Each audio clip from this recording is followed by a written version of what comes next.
అందరికీ నమస్కారం. ఆంధ్రప్రదేశ్ రాష్ట్ర ఎస్టీ కమిషన్ చైర్మన్ గా నా పేరు సోళ్ల బుజ్జిరెడ్డి. ఏర్పాటు అవ్వడం చాలా సంతోషకరంగా ఉంది.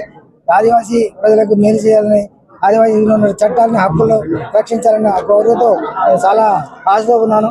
నాకు సహకరించిన వాళ్ళందరికీ కేంద్రంలో నరేంద్ర మోడీ గారు, రాష్ట్రంలో చంద్రబాబు నాయుడు గారు, పవన్ కళ్యాణ్ గారు వారి ఆశయాలతో నేను ఎస్టీ కమిషన్ చైర్మన్ గా నియమించబడడం జరిగింది. కాబట్టి వాళ్ళ ఆశయాల్ని నెరవేర్చాలని కృతజ్ఞతగా ఉన్నాను. కాబట్టి ఆదివాసీలకు ఎటువంటి ఆపద కలిగిన రాష్ట్రంలో ఎక్కడ జరిగినా ఖచ్చితంగా హాజరవ్వచ్చు. నాకు విషయం తెలియజేసినట్లయితే స్వయంగా పరిశీలన చేసిన తర్వాత నేను సర్వే తీసుకోవడం జరుగుతుంది. ఖచ్చితంగా ఆదివాసులకు మేలు చేసే దిశగా నేను ప్రయాణం చేస్తున్నాను. నేను నాతో పాటు 5 డైరెక్టర్లు ప్రమాణ స్వీకారం జరిగింది. ఆదివాసీ సమస్యల పట్ల నేను ప్రత్యేకంగా పర్యటనలోనే నిర్ణయం తీసుకుంటాను. పర్యటన చేసిన మాకు సమస్యలు తెలుస్తాయి. ఖచ్చితంగా పర్యటన చేసిన తర్వాతనే నిర్ణయం తీసుకునే అవకాశం ఉంది.